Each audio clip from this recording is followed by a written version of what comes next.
أعوذ بالله من الشيطان الرجيم. بسم الله الرحمن الرحيم.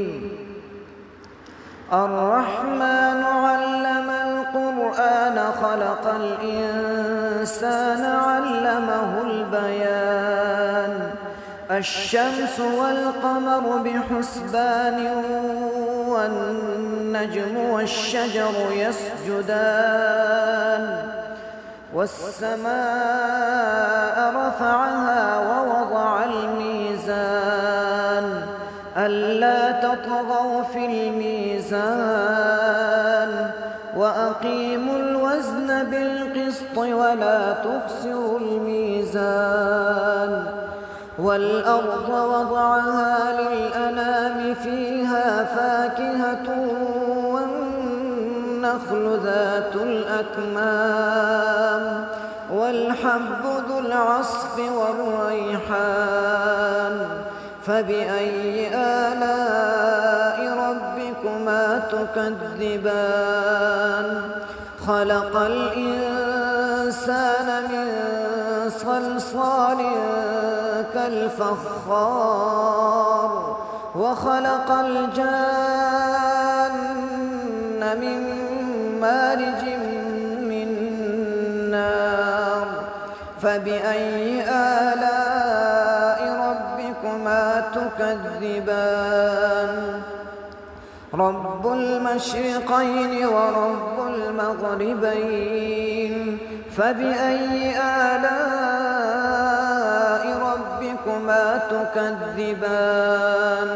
مرج البحرين يلتقيان بينهما برزخ لا يبغيان.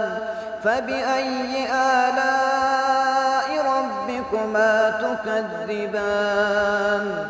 يخرج منهما اللؤلؤ والمرجان. فبأي آلاء ربكما تكذبان؟ وله الجوار المنشآت في البحر كالأعلام. فبأي آلاء ربكما تكذبان؟ وله الجوار المنشآت في البحر كالأعلام. فبأي آلاء ربكما تكذبان؟ كل من عليها فان ويبقى وجه ربك ذو الجلال والإكرام. فبأي آلاء ربكما تكذبان؟ يسأله من في السماوات والأرض كل يوم هو في شأن. فبأي آلاء ربكما تكذبان؟ سنفرغ لكم أيها الثقلان.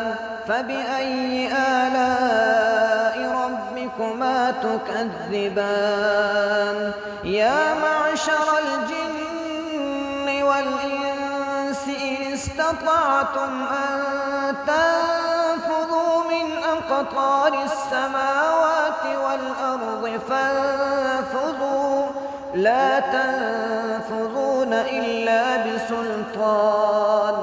فبأي آلاء ربكما تكذبان؟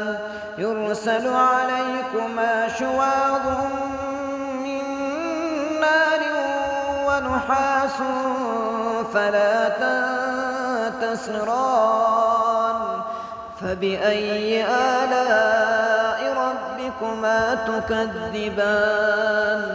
فإذا انشقت السماء فكانت وردة كالدهان. فبأي آلاء ربكما تكذبان؟ فيومئذ لا يسأل عن ذنبه إنس ولا جان.